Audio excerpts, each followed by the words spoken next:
A man that flies from his fear may find that he has only taken a shortcut to meet it. J.R.R. Tolkien, The Children of Húin. You are listening to Sonic Dawn. Tonight's story is The Wayward Soldier, written by Vann Fulfs.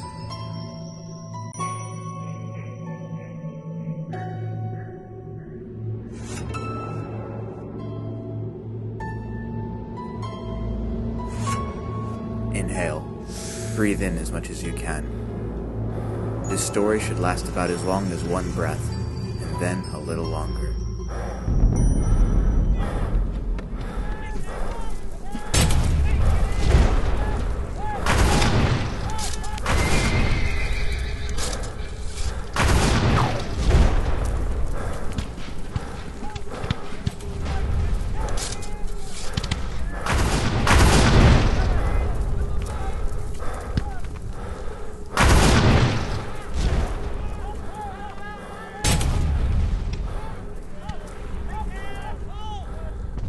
The ground breaks into pieces. Dirt and mud and blood are flung skyward in the bright flashes. This happens again and again, sometimes missing us, sometimes not.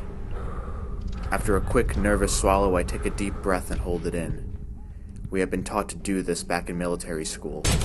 I pulled my trigger as I compensated for the wind. A soft hiss warned me that my gun had misfired.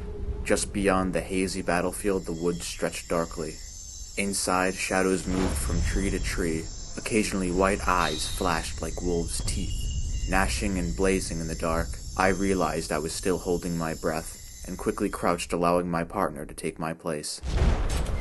We all stood in two-row formation, reloading rifles or shouldering them to fire. Spread in a column facing the woods, we looked like a long target dressed in red. Our cannons had been lost in the retreat, our beasts of burden eaten long ago. Now entrenched, we waited while the Americans picked us apart, nibbling at us, until all that remained was a shaky front line.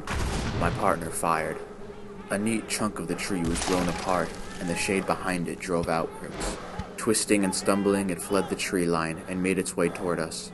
His clothes were worn and browned by time and blood. A rusted saber dangled from his right hand, jeering as a single primeval yell flung from his lips. That cry turned to hundreds as bodies melted from the inky black woods and materialized in the haze just ahead of us. Their voices congealed. They had come to fill their stomachs with our blood, to scalp us in the name of freedom. I refused to die for some empire half the world away. With a little effort, I could become one of them, hide in their ranks, and fight on the winning side. I was the first to break our line. I might have been the only one to break it. There was no time to turn around and see. I made for the woods while the armies crashed behind me. Their steel-on-steel screams rendered the air and filled it with pain and hurt. The woods closed around me.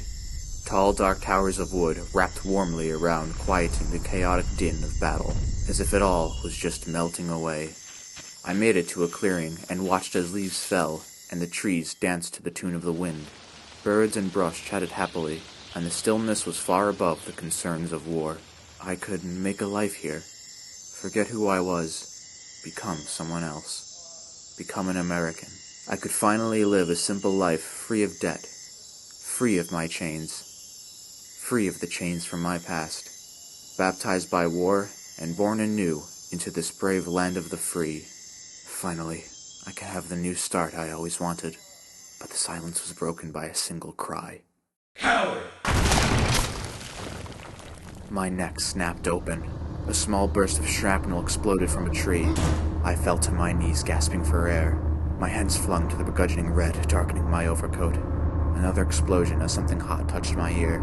Everything spun. My jaw flexed uselessly. As water filled my throat and nostrils, an ocean of darkness surfaced just behind my eyes and rose slowly, bathing the world in black. The trees drowned, and all that remained was the pale white sky. I was still holding my breath.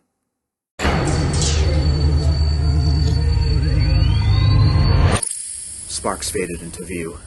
Was I dead? Laughing, singing, drinking? I opened my eyes and it was all gone. A lonely wind was the only sound now. I was sitting in a small trench surrounded by ragged farmers and laborers. The very men I had been fighting. Their eyes were dead and their breath was shallow. These were Americans who were looking down the barrel of a gun. Fear replaced my wonder as I leapt backwards out of the soft dirt trench.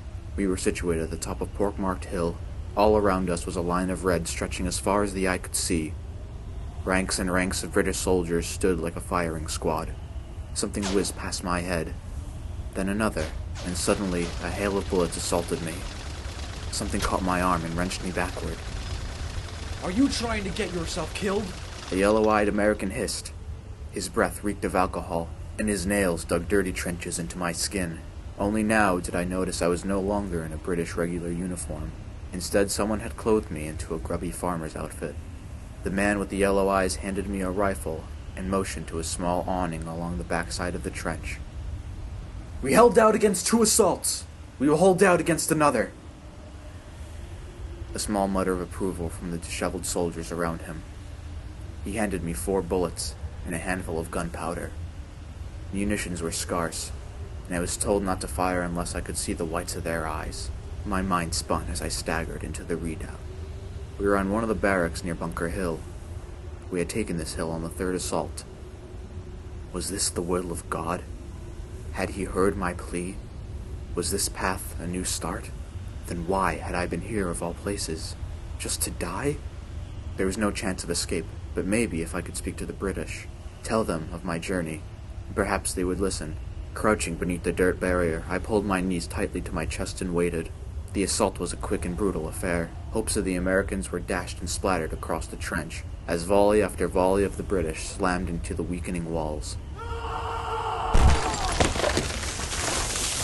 I had found myself burrowing deeper and deeper into the soft dirt until I had been entirely buried, hidden from the war above. There I waited. As the tide of battle receded, I slowly pushed my way out. The yellow-eyed man lay nursing a wound. He was the only thing that moved here. Peeking out, I could see British soldiers tentatively making their way up the hill toward us. Don't shoot! I called, raising both my arms in surrender. I'm one of you! I'm British! So it was you, growled the yellow-eyed man behind me. The knife was already at my throat by the time I turned. I could not scream. I was still holding my breath. Raid! Screamed a watcher. Bullets fired in the dark, making bright yellow arcs in the night sky. I could see British soldiers running over one another. Frantic yells and footsteps clouded my thoughts as terror gripped me. In my hurry to run, my foot tangled on a bloodied corpse below. In the dark, a large creature moved toward me. The rider above, ignorant to my presence, drove the horse forward. Praying it would miss, I held my breath. The battlements dropped rocks on us while we crashed against the wood like water. A thick rock landed on a man next to me, splitting his shoulder. Unwillingly, my body froze, leaving me vulnerable to an assailing rock which landed right between my eyes. They chased us with whoops and cries. I leapt behind a tree onto a bayonet. I ran from bullets, but was not fast enough. I hid from the enemy, and they found me every time. Every time I died, I awoke somewhere new. Never in peace, only war. I am, holding my breath, a new body. I am the same man. I am a coward. Now you can take a good deep breath. I still have not.